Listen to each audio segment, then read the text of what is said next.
श्री संत गजानन महाराज शेगाव पालखी सोहळ्याच्या पार्श्वभूमीवर सोलापूर महानगरपालिकेत महापौर विनायक कोंड्याल यांच्या अध्यक्षतेखाली आढावा बैठक पार पडली।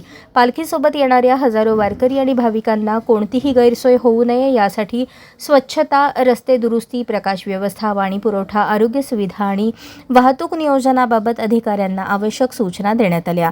बैठकीत पालखी मार्गावरील स्वच्छता, खड्डे बुजवणे, झाडांच्या फांद्यांची छाटणी, पिण्याच्या पाण्याचे टँकर, मोबाईल स्वच्छतागृहे, अतिरिक्त स्वच्छता कर्मचारी, आरोग्य पथके आणि रुग्णवाहिका सुविधा उपलब्ध ठेवण्यावर भर देण्यात आला। तसेच यंदा मार्गात झालेल्या बदलांमुळे नव्याने समाविष्ट झालेल्या भागातही सर्व नागरी सुविधा वेळेत उपलब्ध करण्याचे निर्देश देण्यात आले। महापौर विनायक कोंड्याल यांनी पालखी सोहळा हा श्रद्धा, सेवा आणि समन्वयाचा उत्सव असल्याचे सांगत सर्व विभागांनी एकत्रितपणे काम करून सोहळा निर्विघ्न पार पाडावा असे आवाहन केले। भाविक व वारकऱ्यांनीही प्रशासनाला सहकार्य करून शिस्तबद्ध पद्धतीने सोहळ्यात सहभागी व्हावे असे आवाहन त्यांनी केले। सोलापूर शहरामध्ये श्री गजानन स्वामी महाराजांची पालखी या ठिकाणी 18 तारखेला येणार आहे। त्यानिमित्त महानगरपालिकेमध्ये आज या ठिकाणी व्यवस्था करण्यासाठी बैठक झाली आणि या बैठकीमध्ये जे भक्तांचे प्रश्न होते ते प्रश्न या ठिकाणी मार्गी लावण्यासाठी या ठिकाणी आज संबंधित अधिकाऱ्यांना आदेश देण्यात आले।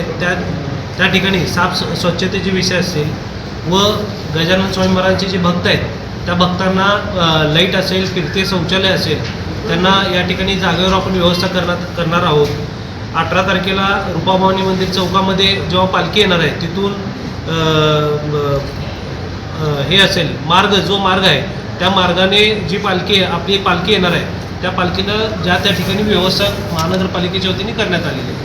कुंभारवेस असेल, कन्ना चौक असेल, राजेंद्र चौकपासून आपल्या उचन प्रशाला या ठिकाणी पालखी येणार आहे त्या ठिकाणी देखील व्यवस्था केलेली आहे आणि उपलक मंगल कार्यालय या ठिकाणी देखील व्यवस्था करण्यात आलेली आहे। पण परतीच्या मार्गावर मी सांगितलं की प्रीतम साहेबांनी सांगितलं की जो परतीचा मार्ग आहे तो या ठिकाणी आम्ही डिक्लेअर करू सांगितलेले आहे आणि त्या ठिकाणी जे काय अडथळे असतील रस्त्यावरचे खड्डे दुरुस्ती करण्याचा आपण सिटी इंजिनियरला या ठिकाणी आदेश दिलेले आहे। हा मार्ग लोकांना सुखकर व्हावा अशा पद्धतीचं नियोजन आम्ही करणार। आरोग्याच्या दृष्टिकोनातून या ठिकाणी आरोग्य विभागाला आम्ही आदेश दिलेले आहेत की त्या ठिकाणी आपले एक ॲम्ब्युलन्स व IPD विभाग म्हणजे जे भक्त आहेत त्या भक्तांसाठी IPD बेड त्या ठिकाणी असणार आहे। गोळ्या औषधाची पूर्तता त्या ठिकाणी आपण केलेली आहे। गरज पडली तर कार्डियक ॲम्ब्युलन्स जर लागली तर सिव्हिलला देखील आपण एक यंत्रणा सज्ज ठेवलेली आहे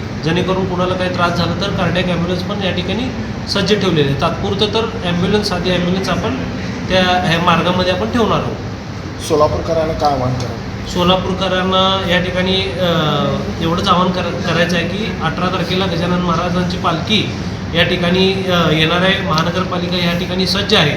आपण देखील जास्तीत जास्त भक्तगण आपण गजानन स्वामी महाराजांचं आशीर्वाद घ्यावे आणि सर्वांना पोलीस प्रशासन असेल, महानगरपालिका असेल यांना देखील सहकार्य करावे अशी या ठिकाणी सर्व भक्तगणांना विनंती करतो।